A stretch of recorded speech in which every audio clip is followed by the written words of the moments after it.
Greetings to the viewers at home and welcome to day one of Poetry Africa. Wow, what a powerful opening presented by Siphindile Shongwa, the curator of Poetry Africa. I am still wowed. My name is Maquthu and I am so honored to be part of what is going to be a highly fruitful discussion on spoken word from various poetic voices around Africa. But before we start, I'd like to acknowledge the following funders and partners that have made this festival possible. The University of KwaZulu-Natal, National Institute of Humanities and Social Sciences, French Institute of South Africa, Total Energies, KwaZulu-Natal Department of Arts and Culture. All right, ladies and gentlemen, welcome to Spotlight Africa from Cape to Cairo. Now I'd like to hand over the virtual stage to our lovely performers, poets, poetic voices, spoken word artists to please take on the stage and introduce themselves. All right, I'll go first. Hello, everyone. Poetry Africa.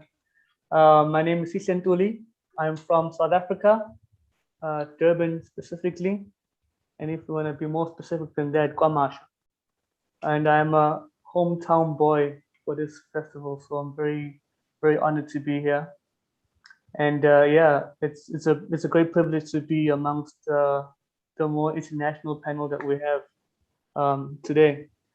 So to speak towards the social justice topic or theme that we have, I have incorporated elements of social justice in my work. My so likely long-listed poem for this year is a Zulu poem called Kwanele, about gender-based violence. And my offering for the Years of Fire and Ash anthology, called Crowd Gathered, is also tackling gender-based violence as well. And also I tend to also speak about race issues as well in my poems. My newest chapbook, Rumbling, speaks a lot about my time also in University of the Free State, and the issues I faced there with the culture clash. But yeah, in general, I do tend to touch a lot on race dynamics in South Africa because it's a big issue that we face, and it sort of spreads around certain issues, sort of the social, political, and the economic sort of differences that we have amongst races. So it's very important that I do sort of shine my light onto that and speak on that. But yeah, those are the main sort of social justice issues that I speak towards. And yeah, I'm happy to be here. Thank you. Thank you, Sihle. Christine? Hi, so my name is Christine Johannes. I am an Ethiopian poet, currently participating from the coast of Kenya, but so still in Africa, but not from home. I am very honored to be a part of this program, and I do look forward to seeing everything that's going to be happening in the next 5 to 6 days. So my personal purpose when I write poetry is everything that happens around women. Unfortunately, not only in the 30-something years that I've been alive, but also seeing my mother, my grandmother, and my great-grandmothers. This world is not very conducive to us women, when in fact we are the makers of this world. So I've always been very interested in touching on points and making sure that I bring to light topics that are either not talked about enough, or topics that are shocking, so shocking that people would rather put them in a drawer somewhere and leave them. So these hush subjects are things that I touch upon. So one of the poems that I have is one of these for today. But these are the main subjects that I think that my poetry fights for. So I'll leave you with that for now. Thank you so much for that, Christine. Let's go to Natty. All right, greetings everyone, greetings. I'm Natty Ogli from Ghana. So I say akwaaba to our cherished audience and viewers, and I'm very much honored to be a part of this prestigious festival. So thank you so much for having me. I'm a spoken word artist. I'm also a musician. I'm into rap, singing. So that's dancehall music, and I play a little bit of the instruments as well. And I'm part of a poetry family known as Ehalakasa. Yes, on my t-shirt, Ehalakasa. And it's the biggest poetry house in Ghana. And we've been blazing the fire right since before the lockdown. And ever since the very first lockdown, we've been having online talk parties each and every Friday. Like, it's been consistent like that. So salutes to all the Halakashians or wherever they are.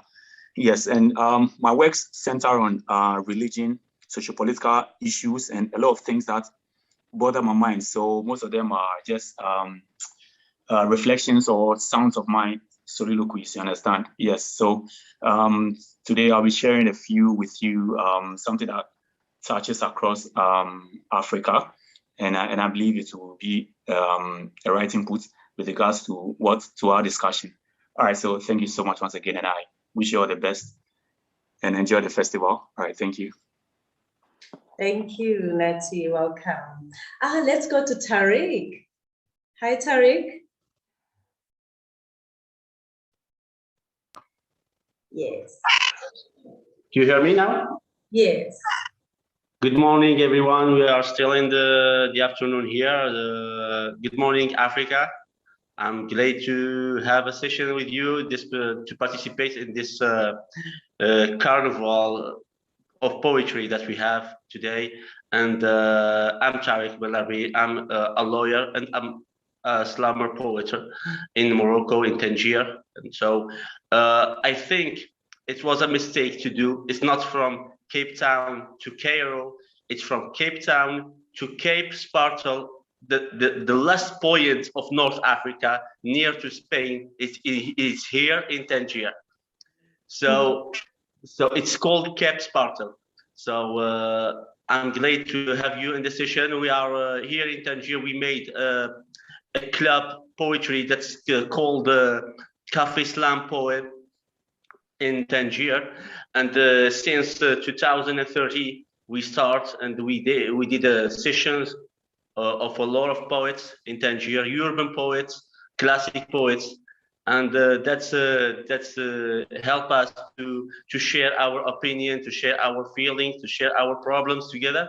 And I'm glad also to know you in South Africa, in Ghana, and other countries, African countries. That's making me a big pleasure. So excuse me for my English, because it's not my native language or second language. My second language is French and Spanish, but my third language is English. So I'm glad to have you again, and thank you. Thank you, Tarik. Thank you. Last but not least, let's hear from Dark Spirits, all the way in Cameroon.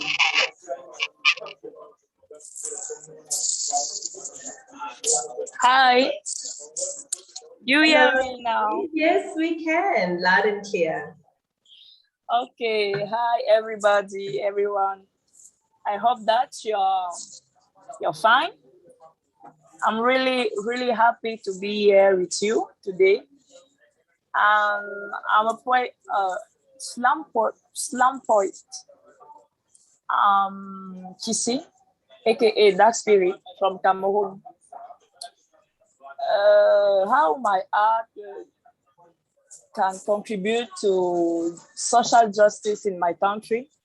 What can I say is that I can choose when I write a text, I choose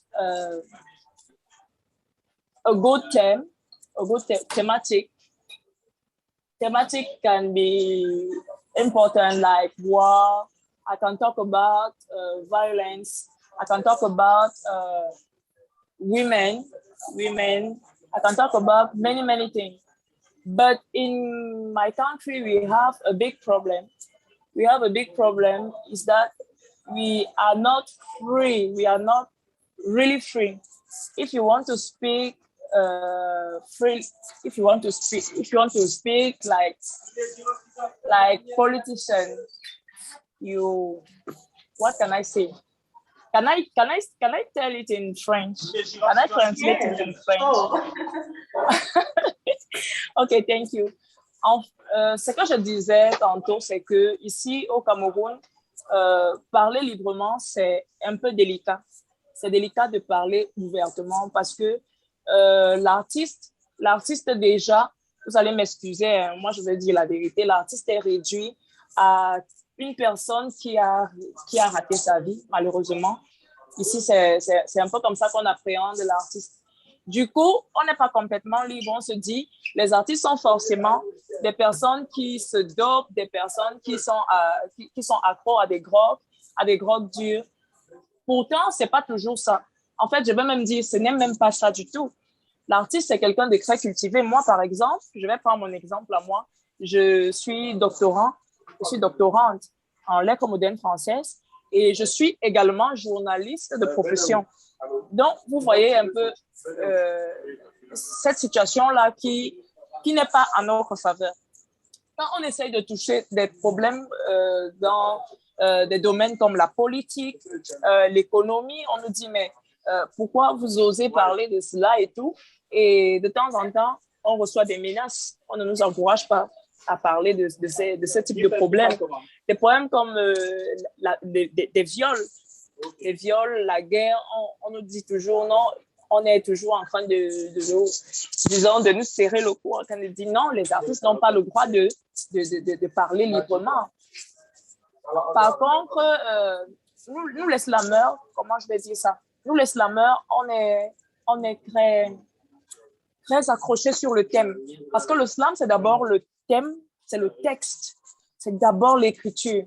Pourtant, les autres qui font, il y a un mouvement dans notre pays qu'on appelle le Bikutsi. Le Bikutsi, contrairement à nous, eux, ils ne valorisent pas le texte, ils valorisent le bruit. Donc, ils sont toujours là à faire des bruits bizarres. Et j'ai même peur de dire, à ne rien dire. Maintenant, les solutions que nous, on essaye de trouver, c'est d'écrire subtilement. On essaye d'écrire subtilement, de ne plus dire c'est-à-dire de ne plus dire les choses de manière brute, mais d'essayer d'arranger un peu, d'utiliser les métaphores, des images, de ne plus trop aller dans l'hyperbole. Donc, on essaye de peindre de la manière la plus belle des choses vraiment qui font mal, des choses qui choquent le monde entier. Donc, en réalité, c'est un peu cela. On se base beaucoup plus sur l'écriture subtile. L'écriture subtile. Donc, voilà un peu la contribution du Cameroun à ce panel. Yo, I apologize for my lack of French. But welcome, a big welcome to all our guests today. Thank you so much for being here with us. And to begin the session, I'd like to call Constantio Nakoma of Cameroon University, who says better knowledge of Africa is needed.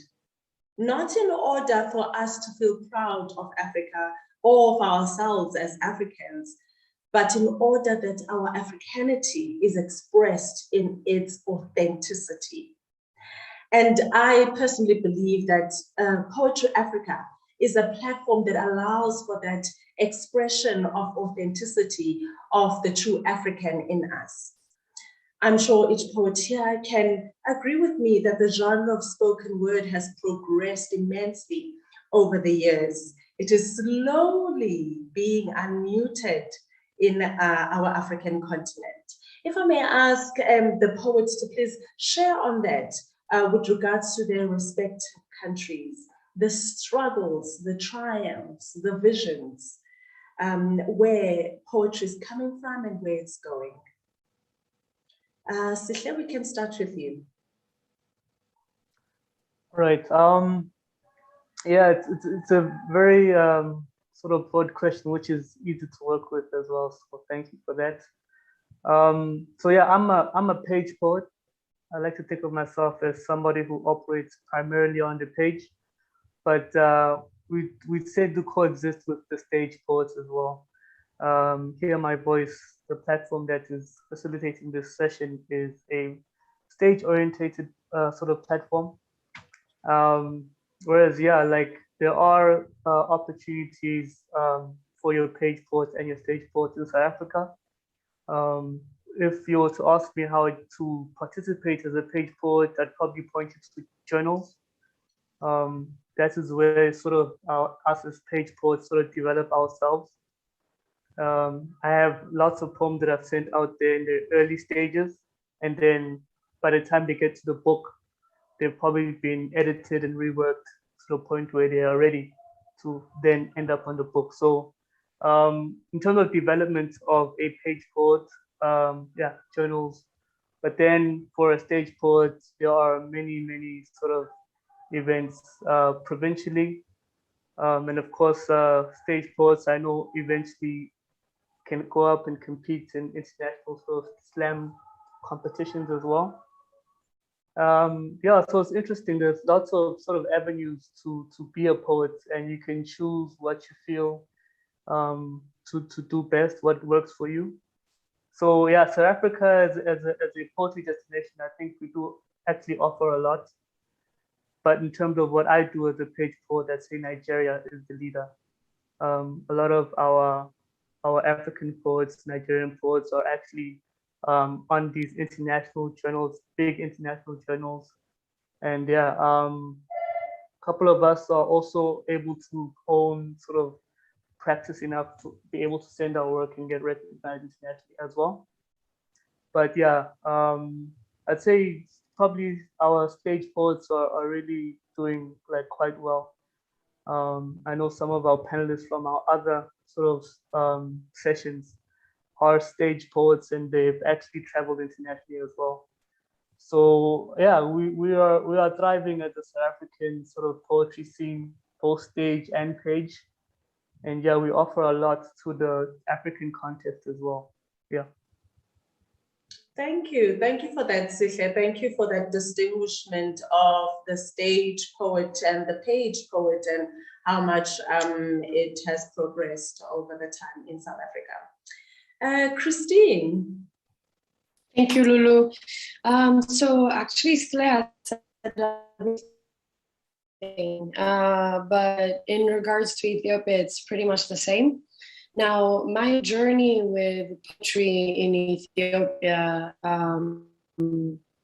is pretty young, if I can say, because I only started my poetry platform in 2016, April of 2016. The poetry platform is called Poetic Saturdays, and we've actually come very far in the past 5 years, whereby we've also now hosted, Pan-African poetry competition. So there's definitely some developments, but historically speaking, Ethiopia, almost like, every African country, the tradition of poetry was very oral. So back in the days, it started in, the kingdoms, because, the kings and the queens and the nobility needed some form of entertainment. And so the entertainment was done through poetry. And interestingly, unmuting, as we're saying at this event today, is very historical for my country, because poetry has always been the one medium where people would freely unmute certain things. So the way that the poetry, that poetry tradition is still ongoing today, though, it's no longer in kingdoms, it's not in courts, and but it's done in like in public spaces such as bars. Those poets are called asmaris, and they are very looked down upon. Because it's not such a noble career to undertake, right? But interestingly, so from the past all the way to today, that form of poetry, so it's almost like a slam poetry, like a singing poetry that's accompanied by a one-string instrument. So the musician is either on the side with the poet, or the poet itself is playing the instrument and reciting the poetry. And oftentimes that's the medium they used to either take a jab at the nobilities or the leader or the king and the queen, etc. And so until today, this is a platform that is used to kind of either unmute, as we're saying, or pinpoint or highlight certain things that need to come to light and need to change. And poetry has always been a platform, or a medium rather, that is or has brought upon change, at least in terms of the people and in terms of mentalities and ways of thinking and accepting certain things. So without going on too much about history, I think we've kind of picked up the mantle in 2016 with the poetry platform, and we've ever since tried to collaborate at a Pan-African level, because it's not enough to unmute certain topics or unmute things that need to be changed within one country solely. At the end of the day, a lot of these issues that are affecting, my country are also affecting either Cameroon or Ghana or South Africa as well. So I think platforms like this that are bringing together poets like ourselves, like Sihle, like Kissy, or Tarik and Natty, is absolutely crucial going forward, especially for the coming generations, because they need to hear what things we're working towards changing. We're definitely sitting on a different arena. By that, I mean, we're definitely not, at the AU or with the cabinet of ministers trying to change things, but we are changing a lot of things for our respective countries from where we sit. Thank you. Thank you so much, Christine, for that. The historical overview of the developments of poetry in Ethiopia, from orature to asmaris, and the unmuting of it all. Thank you so much. Yes, we are moving, we are changing slowly but surely. All right, let's have Natty. All right, thank you so much, Lulu. All right, and I pretty much agree with, I side with Sihle and as well as Christine. With Ghana, poetry has always been a part of our culture, and it still is, where we've had people we call Johannes or linguists, and or others who also sing appellations of kings and people of high reputation. So we've had them, but for the most part, we have not had a name for it to call it poetry or to call it spoken word. But over the years, it has evolved. Though I believe spoken word was the first of its kind. If the Christian's story of creation will be true, then spoken word poetry was the very first element of force that ever existed. You understand? And for Ghana, it has been very much strong. Though the system somehow tried to stifle it and try to suffocate it, but a divine art never dies. So we've been having poetry workshops in school, secondary school. That's Halakasa, with the poetry family that I belong. Salute to Saint Black. So we go to secondary schools and we have workshops with them. Some of them already have the gifts, but then you need to ignite the passion inside of them. Until there's that ignition, some of them never know. So we've had great poets come out, be a part of the family in Ghana, but then they came right from secondary school or senior high school, and it's always been a great family. And we've also been grooming people or artists as well. And Halakasa doesn't only comprise of spoken word artists, though predominantly it's about spoken word poetry. We also have musicians, we have acoustic musicians as well. We also have dancers and other related forms of art. And we used to have periodic shows at the National Theatre of Ghana before the lockdown came, before the COVID and all.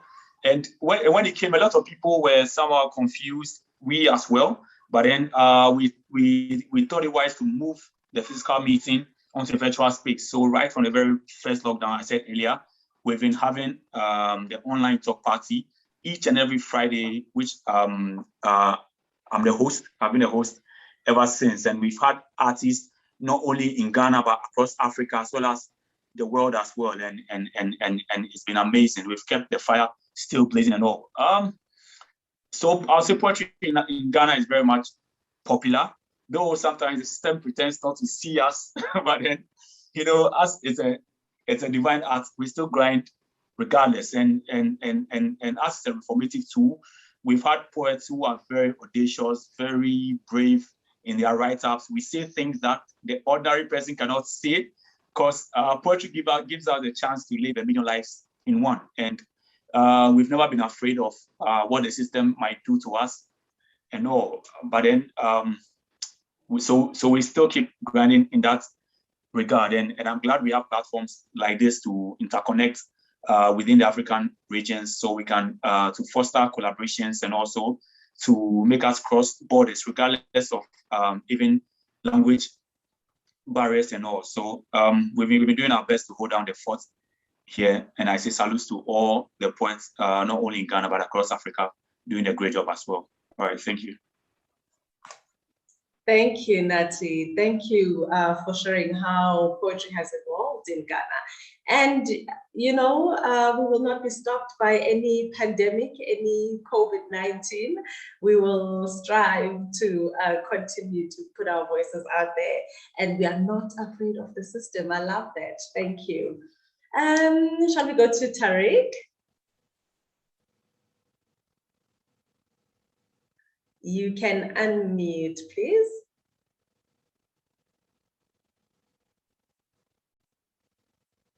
Tarik, if you can unmute your mic, please. The language of the pandemic. Please unmute. Okay. There you go. Excuse me. As I told you, that we have this symbol. That's because I'm a lawyer, so I share with you the symbol of justice that yes. We are all looking. Each one of us is looking for justice in their life.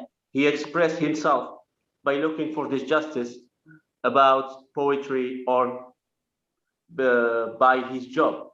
So as a lawyer, I'm always like, I found myself as a poet in harmony with my work. So all the day, what I'm doing is to defend the justice, to defend my opinion, to defend the person who suffer from injustice. So the poetry helped me so much to share my principles, to express myself, to express my principle to others people. So in the media or in if the person in front of me was a judge, so I express myself without any fear. Also, as any other country of Africa, we suffer from other ways to make restrictions to our voice. So sometimes our countries try to like make us shut by different way, direct way or indirect way. In our job or in our activities as a poet, last time they stopped poetry activity in Tangier because of pandemic COVID. In the same time, there was like a wedding very close to us who is not stopping. So there was people in area, they let him like celebrating, but in the same moment there was like stopping people who do arts, like they respect distance. There was very like organized session of poetry, but they don't let us continue to do it. So I just like I'm very happy to see other experience from Cameroon, from South Africa, from Ghana, that share the same feeling of passion to the poetry. And I hope that this session can be lead to a new union between Africans, that the union of voice, the union of arts, and the union of expression. Thank you. Thank you, Tarik. What an interesting perspective of a lawyer as a poet and linking the two together. It's absolutely phenomenal. And, you know, when you were giving the example of how the poets are stopped from performing poetry and yet other activities are going on, it just goes to show, hey, the power and danger of the union of the word. Power to the poet, indeed, hey? Let's go to, yes, let's go to Kissy. And if you can please speak in English, or if you would like to speak in French, we can ask one of our fluent in French to help us with translation. Please, I want to listen to you. The question. Can you restart the question? Yes. Just how poetry has grown over the years in your country, the struggles, the triumphs, where it started and where it's going. Did you get that? No. Oh, can you go slowly? Can you speak slowly? Okay. All right. Tarik, do you want to say something? Okay. The same question, but slowly, please. Okay. So, I think Tarik, you are muted, but you are speaking. The journey of poetry, right? Yes. In your over the years. The problem of poetry. No, progression. How progression. It has grown. Okay. Yes. Christine, okay. Help us translate. Okay. I will start in English. I will try. Okay. In my country, me, for example, I start slam poetry on 2008. Mm-hmm. I was really young. And when I start, our collective, our group was La Phrase Slam. It was La Phrase Slam. We do our school of slam in Institut Français, IFC, Institut Français. Over the years, we changed the name. After La Phrase Slam, it's become Angola Slam Café. After Angola Slam Café, it's become 237 paroles. I want to say that I'm the first woman. I'm the first. I don't know if I can say people who win. You can speak in French. Yes. Translate for us, please. Yes. Who win something in slam in my country? Coca-Cola Slam Academy. And after this victory, I take Faithful, my friend Faithful, and Erin Rovigdana, and we do our group, our own group. We call it Daslam. We can translate it like the house of slam, la maison du slam, Daslam. Yes. In Cameroon, slam is really interesting. It's really rich. We have many slam poetry in country. We have Lidor, that you know, certainly. Faithful, R, Mara, Charlie, W. We are so much. And over the years, we try to organize many festivals, like International Festival Slamourun. Maybe you know Slamourun. We organize Pluriel with Lidl, with another many festivals. What can I say? ce que je peux dire encore, c'est que à l'heure actuelle, à l'heure où je vous parle, le slam se porte très bien au Cameroun. Le slam se porte vraiment bien parce que le mouvement vit. Le mouvement vit, les slameurs se produisent. Il y a des albums qu'on peut voir. Il y a des scènes vraiment. D'ailleurs, nous avons le grand slam national depuis des années, disons depuis 2 ans déjà. Le grand slam national, on a la prochaine édition qui va se tenir au CCC, Centre culturel camerounais, hier in Cameroun, le 20 novembre. Le 20 novembre. We have a big festival here. I hope that you will come and that you will do it together. Actuellement, je continue dans ma lancée en disant que le slam se porte vraiment bien parce qu'on a de plus en plus des personnes qui s'y intéressent. La vérité, c'est qu'à la base, on ne nous écoutait pas. On se disait, mais ils sont fous, quoi. Mais des personnes qui se mettent à parler seules comme ça, c'est qui? Ils font quoi? Est-ce qu'ils sont même importants?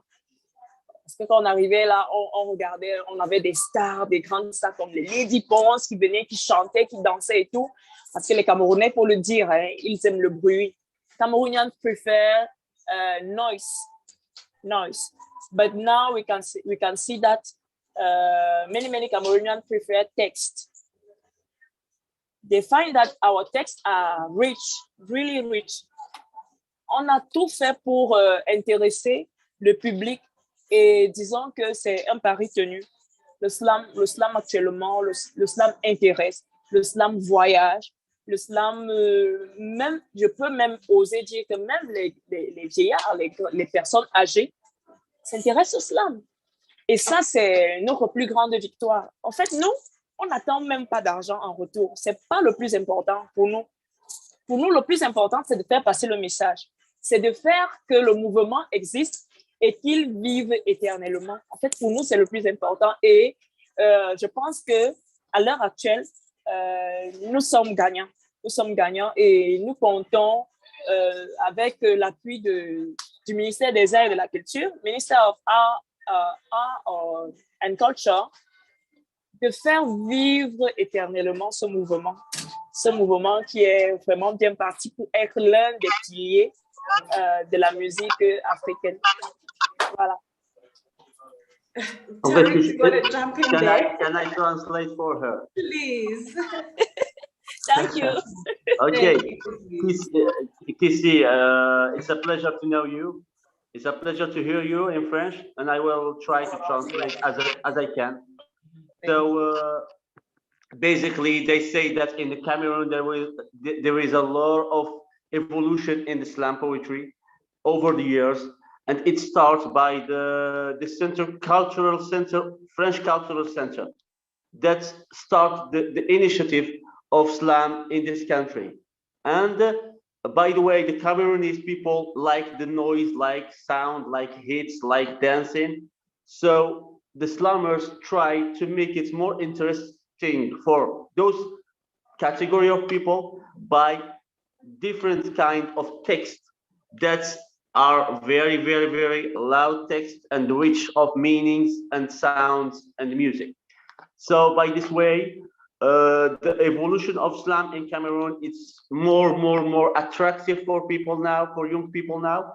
And there is a festival that's gonna start in November, and that's Kissy invites us all to come to Cameroon to see this festival. And you should send also the plane. Maybe there's no plane from Tangier to Cameroon, but we will try to know how it's gonna happen. And that's, I think that's all, and something interesting, very, very interesting. Thank you so much, Tarik. Kissy, thank you so much for that. I am so interested in this land evolution that you speak about. Wow. All right. So thank you so much, poets. Indeed, Africa is a civilization rooted in orality, and the genre of poetry has played a huge role in the social justice movement. I've heard most of you here talk about the works that you are doing, and can I just ask that you unpack it even further for us in terms of your contribution to the social justice movement in your respective areas? We'll start with Sihle. All right. There's a lot to be said. A lot's happened this year in South Africa with regards to, we could start with the COVID-19 pandemic and the whole social justice movement in relation to that. Particularly the arts. Artists aren't really happy right now across the board because of the funds going missing. And yeah, a lot of our grievances lie with that generally. But then closer to where I am now in Durban, we still have the whole Phoenix massacre. That is still really a big thing that happened. I'm sure there was news about the unrest in Durban in July, and we're still feeling the after effects of that. So of course, it's up to us poets to actually incorporate that in our works now, of which I'm currently doing. Most of my newer works are focused on what's happened with the unrest, and I do have some poems about the COVID-19 pandemic that have recently been published on US journals. So it's great that I get to sort of take these South African stories to international stage, and we can all relate them to our countries as well. It's not just the South African experience of COVID-19 and the pandemic and what happened with the funds after that. I feel like there are other countries who are experiencing similar to what's going on here. And yeah, I would say that what happened in July in South Africa is linked to this, the pandemic as well. Sort of the economic sort of differences were the wounds in effect were opened and exposed for the whole world to see. We had sort of apocalyptic scenes, sort of those who are less privileged taking things into their own hands, and it was not really a great scene, but it was the truth. It was what was happening currently. So as poets, it's up to us to actually articulate these truths through our work and to spread the word of how we are really feeling on the ground. And that's something I feel it's very important that we do. And we don't really gloss over, really go specifically to what the matter is. And hopefully those who are making decisions, key decisions, will actually listen and read and learn even. And yeah, that's my contribution to the question. Thank you, Sihle. Unmute Phoenix Massacre. Unmute artistic fans. Where are the fans? This is really history in the making, and thank you for your contribution. Christine, would you like to comment? Yeah, so for me, it's really more about, inequality and poverty, because the resources are not, equitably allocated and distributed, whether it's for, artists, creatives, but in general as well. I think what COVID-19 has done is kind of open up the world to itself, right? We've been able to do quite a lot with very little at this point, and it's very hopeful for me because with just a few resources, we've managed to host a whole year of consistent poetry events, and this year we've managed to hold the Pan-African Poetry Competition. So it's true, there's lack and there's scarcity, and it has always been a field that's been a bit neglected, but at the same time, what I see is hope. What I see is a light at the end of the tunnel, because we have now learned that we don't all need to be in the same space to discuss important things or to have a meeting or, you know, an event like the one we're having today. And that has been the biggest eye opener during COVID-19.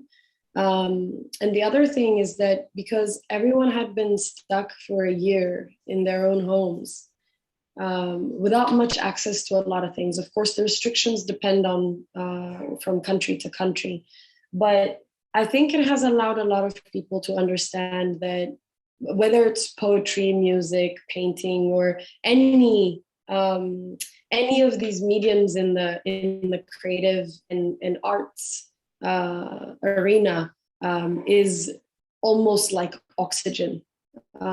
People have realized that without creatives, it's really hard to live, really.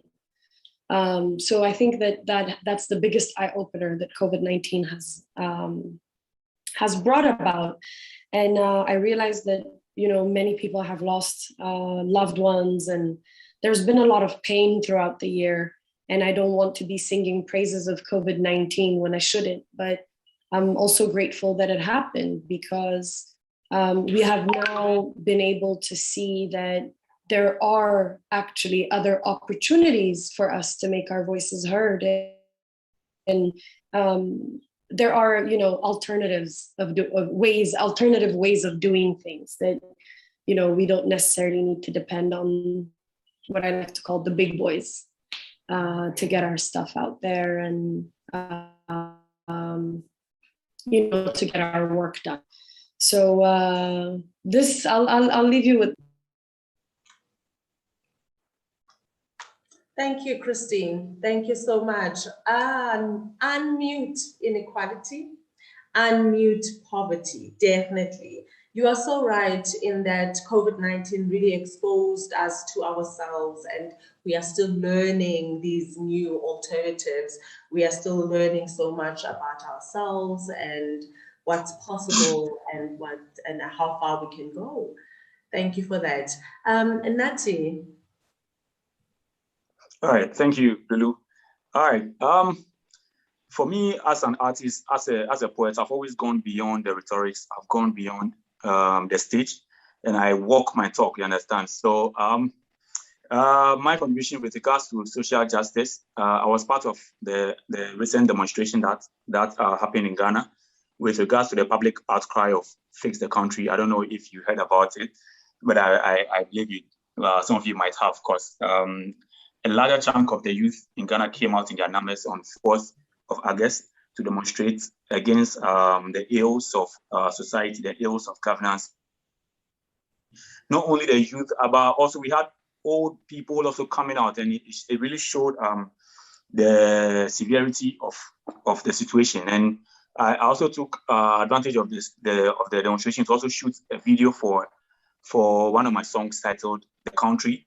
And it talks about the whole situation, how those I'll call politicians don't really care much about us. Once they are comfortable, the rest of us, they don't really care what happens to us. So I'm glad to have been a part of that demonstration and show my face also as one who stands for the people and not necessarily an enemy of government, but then an enemy of bad governance. Yes, and also, aside being a part of fighting for the betterment of the people or the welfare of the people, I'm also a community builder. So I'm also currently working on a project called Save the Forest. The early part of the year, I chanced on a forest in Accra here in Ghana. It happens to be the last surviving forest in Accra with monkeys, parrots, beautiful crystal clear stream with fishes that don't fear human beings and everything. And it has great potential with regards to tourism. However, what I realized was the community in which the site exists, its elders have been selling off the land, so it's facing encroachment issues. So I had to write to authorities, going back and forth to draw attention of the public to the place. And so far, our efforts have been met with great attention. So I use my NGO, Save the Legend, to perpetrate or to fuel that particular agenda. And I see other artists also coming out and also trying to get into the fight and not just stand on the touchlines and watch or observe, but we are into the fight, like, you know, and it's only, and poetry is just, it's one of the few art forms that really stand up against injustice in society. So I'm really glad to be a part of the whole movement, and that's my little contribution to the cause. All right, thank you. Thank you, Natty. It is not little at all. Unmute, save the forest, unmute religion. Yes, you know, I love what you say about, you know, the importance of standing up for what you believe in and being the face of it, you know, and not being on the fence and not being an observer, but really fighting for what you believe in. That's a really positive spirit, I think, in times like these. All right, let's continue to Tarik.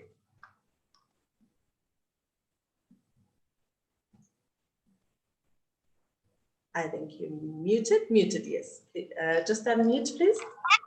Okay. Can you repeat the question, please? Oh, here we're just talking about your contributions to the social justice movement. So how the poetry or the slam can contribute to fight the poetry against the social injustice. That's the point. That's the question. Yes. Yeah, so how your work for the poetry slam, how your work contributes to social justice movement in your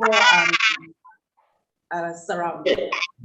I will tell you a small story that is contribute in this point because when we start the Slam Cafe poetry in Tangier in 2030, there was like a bit of you know, those cheeky guys, cheeky young person, that rich people who are contribute like cultural, who has a level of culture, who are just like do this session. And we were just like about 10%, 10 youngs that we are fine, like we have money, we are cool, we are just like join each other to do the poetry, and at the midnight we continue the party in some nightclubs and something like this. But after like 3 months, we found new people who are with us. Like there was people who do drugs. There was people who was like poor people, but we are just like, we were shocked how much they have just like a deep way to express themselves.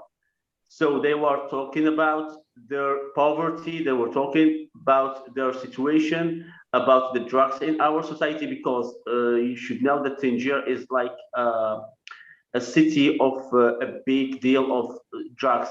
In North Africa, they sell drugs to Spain, and they bring drugs from Spain. So it's a very, very like a very door of black business of drugs. So there are a lot of people who suffer from drug dealing, from drugs consequences in the society, but bad consequences. But the Islam helped that to share between each other a very like good message, very good positive message to help people. There is a lot of young people that I know that was like in the bad situation, and they become better, and they become now. There is 2 people that I know in North Africa, in north of Morocco, that they are now a big stars. They do poetry and they do rap, and they win a lot of money, and they are big stars, and they are not anymore in the bad way, or in the like the bad way, or just like in the wrong situation. So I think that the Islam, about the experience that I know people who become other people, positive people, by this session, because it's like a therapeutic sessions. The sessions of slam poetry is like a therapeutic sessions, because it lets you express yourself. It lets you talk about the topic that maybe it was a taboo. They let you feel yourself, and they let you share a new and good opinion to other person who is sitting next to you, who receive a new message by artistic way. So I think that in our area, and by my experience, I saw that the slam and the poetry made a lot of change to the community of Tangier in general, because when we start the first festival of slam, it was few people, that wasn't so much people. After 2 or 3 years, it was like a big stage who was full of people, young people who want to listen, who want to share, who are enjoying our speech. So I think it's a good way, and it's maybe one of the best ways to share, to express the problem of the society, to talk about injustice, to fight poverty, to look for equality of gender, equality between like social parties, and that's it. Thank you, Tarik. Really power to the poetry. You know, the power of poetry, having the ability to heal, to change, to transform. You know. Wow, thank you. I love that story about drugs. Thank you for sharing that. Lastly, let's go to Kissy.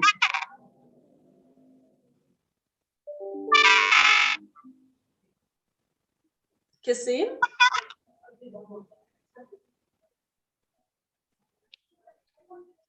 Oh, you're on mute. Okay.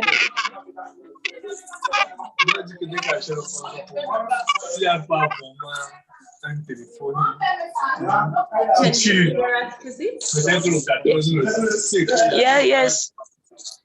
Yes, so we're just asking you if you can share briefly on your contributions on the social justice movement in your my own contribution. My own contribution. Yes. Okay. I can say that my contribution is about my text.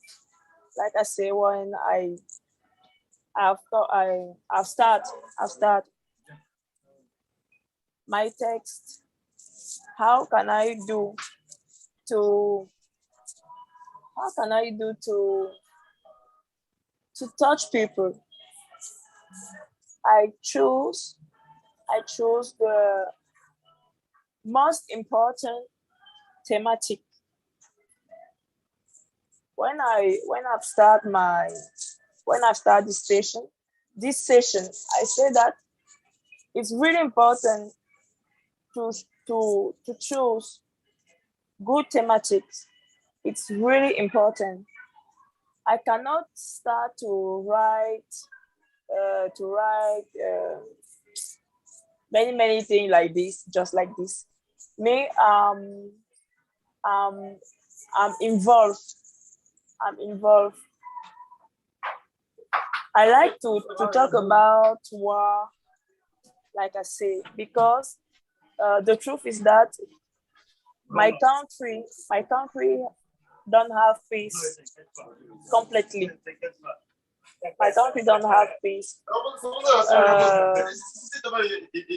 In the north and southwest Cameroon, we have many wars, many violence, many violence. They are kill people every day. It's really. What can I say? I want to cry when I speak. North and southwest region, and North Cameroon. It's really, c'est grave. C'est vraiment grave. Et je me base sur ces faits-là pour décrire la souffrance des gens qui sont dans ces lieux-là. Moi, je suis par exemple à Yaoundé. Mais ici, tout est calme. On ne peut pas ressentir la guerre à Yaoundé. On commence à ressentir la guerre quand on arrive au niveau de Bouéa, Bamenda. On ressent les villes mortes. Ça ne va pas. Donc, c'est tout cela qui me donne la force d'écrire. Parce que quand je regarde autour de moi, je me dis, il y a des enfants qui ne partent pas à l'école. Et ceux même qui ont la volonté d'y aller sont tués. They kill children. Can you imagine that they kill children every day? They kill women every day. Donc, moi, maintenant, je me sers de mes textes pour sensibiliser, pour dire à ceux qui le font d'arrêter. À un moment donné, moi, je pense qu'ils s'en prennent à la mauvaise personne. Ils s'en prennent aux mauvaises personnes, si je peux le dire. C'est pas je vais dire ça comment, c'est pas le civil, le côté civil qui fait problème. Ils tuent les mauvaises personnes. Je veux pas dire qu'il y a de bonnes personnes à tuer, mais je pense que la cible est mal visée. Donc, je m'inspire donc de ces fêtes-là pour choisir mes thématiques. D'ailleurs, j'ai écrit un thème à propos de la guerre. Je pense que c'était en 2016, un thème que j'ai eu à slammer au Musée national lors du FENAC, dans un spectacle qu'on a appelé l'Odyssée des arts et de la culture. Dans le texte en question, le titre du texte, c'est Fotokolofata. Fotokolofata, c'est la fusion de deux villes du Cameroun, non Cameroun maintenant, Fotokol et Kolofata. Donc, j'ai fusionné les deux noms pour faire Fotokolofata. Deux villes qui connaissent les sévices de Boko Haram. Boko Haram qui chromatise les populations de ce côté-là. Donc, maintenant, moi, je fais justice à ma manière, avec mon stylo, parce que nous sommes des poètes, nous sommes des slameurs, et je pense que c'est seule notre voix notre fusil, nos armes, c'est la voix, c'est le bic. Donc, on ne peut passer que par là pour sensibiliser, pour dire aux gens vraiment, à un moment donné, il faut arrêter. We have to stop it. And to stop it right now. Stop it right now. It's not good. Donc, à travers des textes, il faut vraiment le faire. Et moi, j'invite tout le panel, donc, c'est-à-dire tous ceux qui sont là aujourd'hui, à faire de même. Écrivons utile. Écrivons utile. Donc, c'est-à-dire, n'écrivons plus pour écrire, mais écrivons pour atteindre les cœurs, pour toucher des cœurs, pour toucher des âmes, pour faire changer le monde. Je pense que c'est à ça que sert le slam. Il faut faire changer le monde. That's my contribution about this question.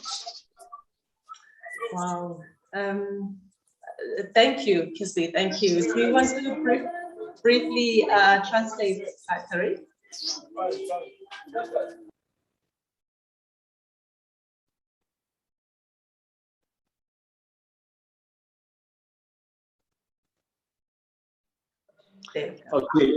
Okay. So our friend talked so much about the how she contributes, how she used her pencil as an arm, how she could fight with the pencil and the paper to express how the life in his country is so terrific in some cities, in some areas where there is a war between terrorists and civils, and how sometimes, if I understood how sometimes the war could affect and could kill apart innocent people. Innocent people, that means that we talk about children, we talk about women, we talk about, and the consequences of war, it's so much bad than the death itself. The consequences of war, it's other people who are deaf in life that suffer and survive at the same moment. So she shared her text with those people to attend, to send a message to their house, to express that she is like, the war must stop in his country.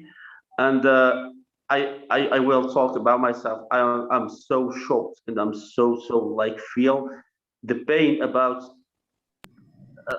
this situation, because we don't live this situation in our country, but we saw it only on TV.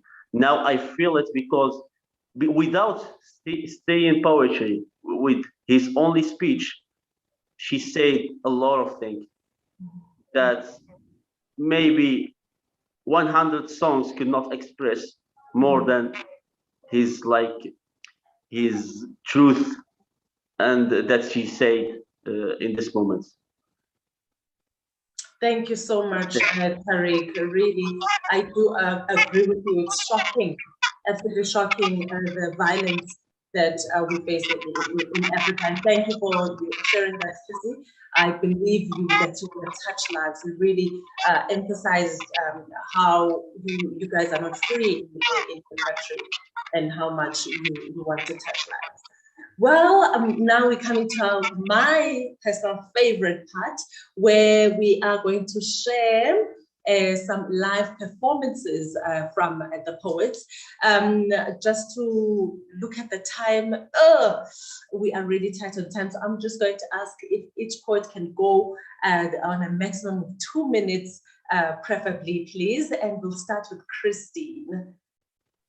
Thank you, Lulu. She was 6, 8, maybe 10, and grew up in Addis. She had a story similar to many that went like this: pretend games and hide and seek played with cousins and the neighbor's kid, until the day Pandora's box was forced open, cracked from the lid. But most of the times it's fathers, uncles, older cousins, and or tutors. Another tragedy bound to happen in a culture that rapes to find suitors. Against instructions, she told, but no one believed a word she said. Fathers kept on fathering, cousins kept on playing, and the tutor kept getting paid. Her own mother, who sweat dripping labored for hours to bring her to the world, had told her to stop lying, not to tell a soul, and stop being a foolish little girl. Was it in the hope that she'd forget and somehow archive the file in a dead brain cell, or was it for pride and honor that she bought her daughter's train ride to hell? She was 12, 15, maybe 18, a teenage girl in a woman's body, flirts with teachers, sexually active, heck, even has herself a sugar daddy. Content that every teenage boy wants to get between her thighs, she does the deed and constantly reminds herself to stop telling lies. Her mother was right. It never happened. But what's happening now? Confused, distressed, cries herself to sleep, but stop being a foolish girl is her vow. Who cares? She gets all the attention that she needs, gets out of trouble and passes grades. And every time she knows she only needs to open her mouth and her legs she spreads. Her own mother flirts left and right, lifts her skirt, and only the train hadn't been through. So when she becomes the neighborhood,